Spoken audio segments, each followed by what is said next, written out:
Hello everyone, welcome back to decoding political science. आज हम पढ़ेंगे यूनिट नंबर 4 जो कि है कंपैरेटिव पॉलिटिक्स। पहला जो कॉन्सेप्ट है वो है इंस्टीट्यूशनल अप्रोच, जो कि इंस्टीट्यूशन के वर्क्स, इंस्टीट्यूशन के फंक्शन, जो इंस्टीट्यूशन कैसे काम करता है उसको स्टडी करता है। तो उसका डेफिनेशन है focus on formal political institution like constitution, legislature, executive and judiciary. उनके जो मेन थिंकर हैं Walter Bagehot, AV Dicey and James Bryce. उनके जो मेन बुक्स हैं जो कि बहुत इंपॉर्टेंट है, एग्जाम में आ सकता है। English constitution by Walter Bagehot, introduction to study of law of the constitution by AV Dicey and the American commonwealth by James Bryce.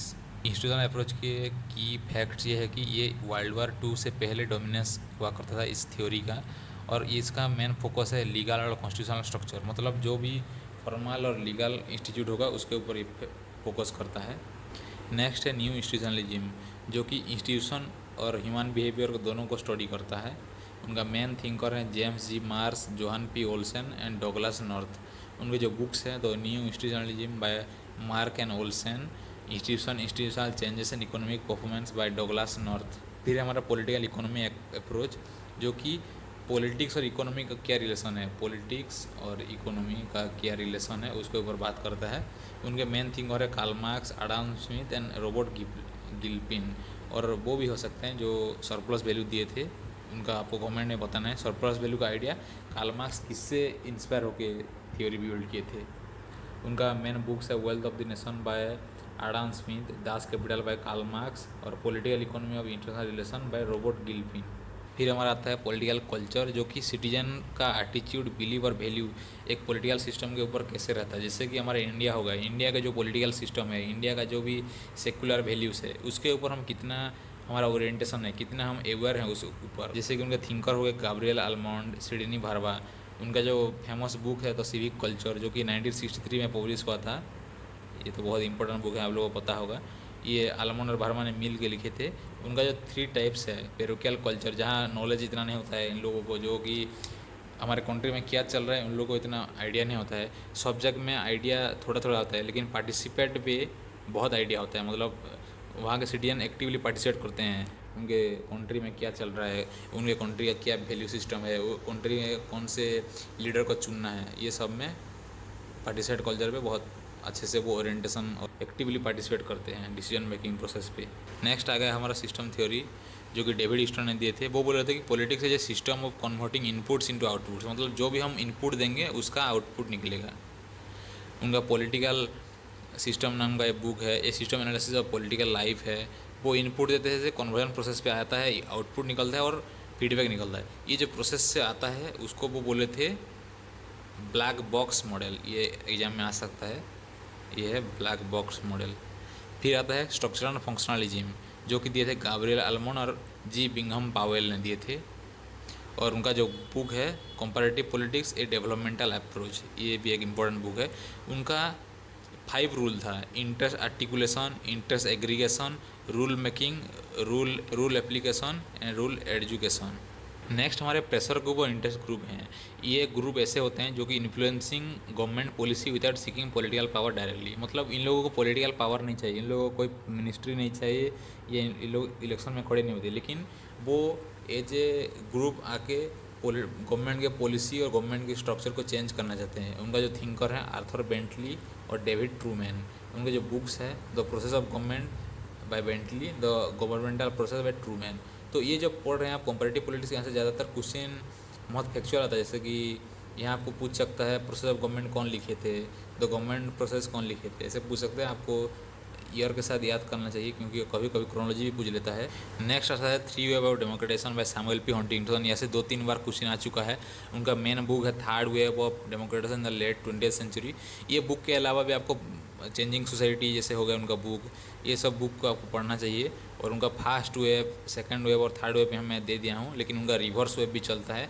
फिर आता है कॉलोनियलिज्म एंड इंपीरियलिज्म, जो कि व्लादिमीर लेनिन और जे हॉब्सन का की कंट्रीब्यूशन है। जैसे कि इंपीरियलिज्म स्टडी वो हॉब्सन लिखे थे, और imperialism the high stage of capitalism Lenin लिखे थे।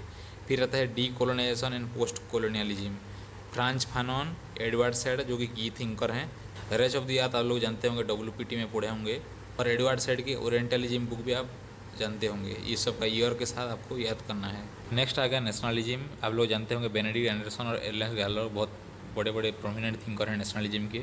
इमेजिन कम्युनिटी एंडरसन का वो फेमस बुक है और नेशनल एंड नेशनलिज्म एर्नेस्ट गैलर का बुक है। नेक्स्ट आता है पार्टी सिस्टम, जो कि जियोवानी सार्त्री ने दिया था। पार्टीशन पार्टी सिस्टम, उनके 3 टाइप का पार्टी वो क्लासीफाई किए थे, 1 party, 2 party and multi party system. Next आता है इलाइट थ्योरी। यहाँ से क्वेश्चन बहुत ज़्यादातर आता है, मैक्सिमम क्वेश्चन यहाँ से आता है। विल्फ्रेडो पारेटो, गैटनो मोस्का, रॉबर्ट मिचेल, ये लोगों का बहुत कंट्रीब्यूशन है इस इलाइट थ्योरी बिल्डिंग करने में। माइंड एंड सोसाइटी पारेटो का बुक है, रूलिंग क्लास मोस्का का बुक्स है, पॉलिटिकल पार्टी मिचेल का बुक है। यहाँ आपके लिए क्वेश्चन ये है कि सर्कुलेशन ऑफ इलाइट कौन दिया था, सर्कुलेशन ऑफ इलाइट कौन दिया था, आपको कमेंट में बताना है। फिर आता है सोशल मूवमेंट। ये 2 टाइप का होता है, old social movement and new social movement. Old social movement जो होता है वो मतलब ट्रेडिशनल के ऊपर बेस्ड है। फिर आता है क्लास बेस्ड मूवमेंट, जो कि लेबर मूवमेंट के ऊपर बेस्ड है।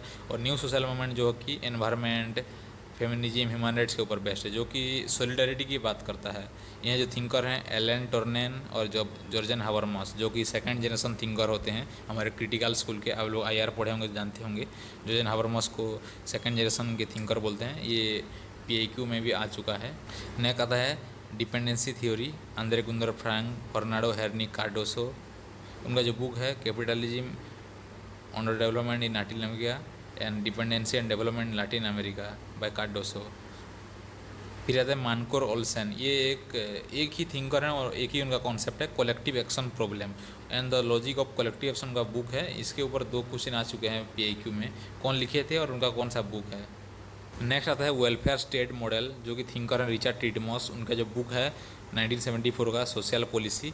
वो 3 टाइप्स का वेलफेयर स्टेट मॉडल दिए थे, residual welfare state model, industrial achievement model, institutional redistributive model. Next हमारे जो कॉन्सेप्ट है डेमोक्रेटिक ट्रांजिशन एंड कंसोलिडेशन, वहाँ को थिंकर हैं जुआन लिंच और अल्फ्रेड स्टीफेन। उनके जो बुक्स है problems of democratic transition and consolidation, वो 1996 में पब्लिश हुआ था। नेक्स्ट है breakdown of modernization by Samuel N Eisenstadt. उनका बुक्स है मॉडर्नाइजेशन, प्रोटेस्ट एंड चेंज। वो मॉडर्नाइजेशन कैसे ब्रेकडाउन हुआ था उसके ऊपर बात करते थे।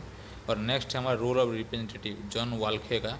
वो बोलते थे रिप्रेजेंटेटिव का 4 रोल होते हैं, delegate, trustee, politico and partition.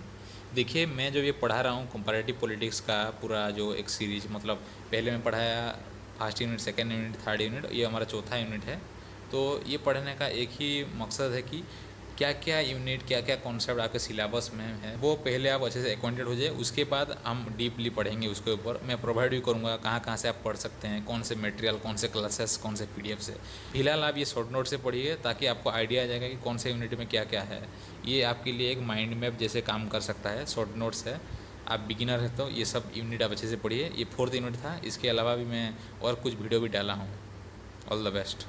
फिर मिलते हैं अगली वीडियो इंटरनल रिलेशन के ऊपर।